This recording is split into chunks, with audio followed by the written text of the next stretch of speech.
কওমি মাদ্রাসা উদ্যোগে আজকের এই মাহফিলের সম্মানিত সভাপতি বাসাইল উপজেলা পরিষদের সাবেক ভাইস চেয়ারম্যান মাওলানা শফিকুল ইসলাম সাহেব, আজকের অনুষ্ঠানের প্রধান বক্তা হিসেবে উপস্থিত আছেন মুফতি ওয়ালিউল্লাহ হুজুর সাহেব, উপস্থিত আমাদের এই বাসাইলের কৃতি সন্তান অ্যাডভোকেট আহমেদ আদম খান সাহেবের সিনিয়র ছোট ভাই মোহাম্মদ শফিকুল ইসলাম খান আউলিয়া চাচা, উপস্থিত বাসাইল পৌর বিএনপির সংগ্রামী যুগ্ম সম্পাদক জনাব শফিকুল ইসলাম লোটাস, উপস্থিত আমার পিতৃতুল্য মুনিববর্গ, সমবয়স্ক ভাইরা, পর্দার আলেম মা ও বোনেরা, সকলকে জানাই বাসাইল শুক্রবারের কৃতি সন্তান অ্যাডভোকেট আহমেদ আদম খানের পক্ষ থেকে সালাম। আসসালামু আলাইকুম। ওয়ালাইকুম আসসালাম।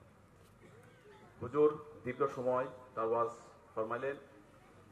আল্লাহ তাআলা আমাদের যে সন্তান দিয়েছেন তাদেরকে নেক সন্তান হিসাবে যেন কবুল করে, সেই নেক সন্তান করতে হলে এই মাদ্রাসায় লেখাপড়া করাতে হবে, বিশেষ করে নুরানি শিক্ষায় শিক্ষিত করতে হবে। নুরানি শিক্ষায় যদি আমরা শিক্ষিত করতে পারি আমাদের ছেলে মেয়েদেরকে, তাহলে তারা খারাপ কাজ থেকে বিতাড়িত থাকে। আজকে সমাজে যেরকম নেশায় জর্জরিত হয়েছে, এই নেশা থেকে যদি আমাদের সন্তানকে মুক্ত করতে চাই তাহলে নুরানি শিক্ষায় শিক্ষিত করতে হবে।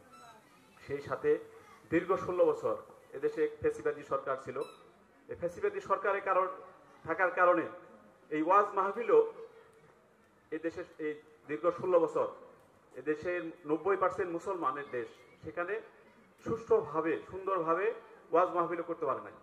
একটা ওয়াজ মাহফিল করতে গেলে পুলিশের অনুমতি লাগছে, ডিসির অনুমতি লাগছে, ইউনিয়নের অনুমতি লাগছে, এবং এই ওয়াজ মাহফিলে পুলিশ এবং বিভিন্ন গোয়েন্দা সংস্থার লোক সেখানে থাকতো, এবং কোন বক্তা কি আলোচনা করবেন সেটা তারা নির্ধারণ করে দিত। আল্লাহ তাআলা আমাদেরকে সেই দিক থেকে মুক্ত করেছে, এই জন্য শুকরিয়া আদায় করি আলহামদুলিল্লাহ।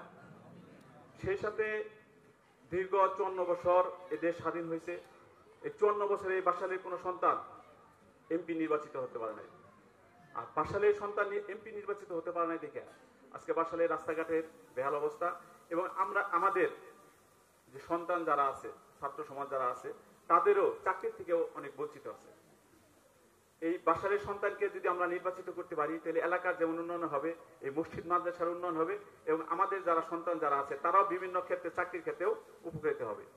এই জন্য বাসাইলের সন্তানকে আপনাদের একটি বারের জন্য নির্বাচিত করতে হবে। আমাদের এই বাসাইলের সন্তান অ্যাডভোকেট আহমেদ আদম খান সাহেব, তার সারা বাংলাদেশে একটি পরিচিতি আছে। টাঙ্গাইল জেলা বিএনপি বারবার নির্বাচিত সভাপতি হয়েছেন, কেন্দ্রীয় বিএনপির ভাইস চেয়ারম্যান। এই বাংলাদেশের সকল মানুষ তাকে সম্মান করে, প্রায় জায়গায় তাকে প্রধান অতিথি হিসাবে, জেলার প্রধান অতিথি হিসাবে তাকে নেয়, এবং সারা বাংলাদেশ পৃথিবীর অন্যান্য রাষ্ট্রেও তার একটি পরিচিতি আছে। অ্যাডভোকেট আহমেদ আদম খান নামে সুযোগ এসেছে, এদেশে ফ্যাসিবাদী সরকারের পতন হয়েছে, এদেশের মানুষ মুক্তভাবে কথা বলতে পারছে। আগামী জাতীয় সংসদ নির্বাচনেও যাকে ভোট দিবে সে নির্বাচিত হবে। সেই সুযোগটা বাসাইলবাসী আপনারা কাজে লাগাবেন।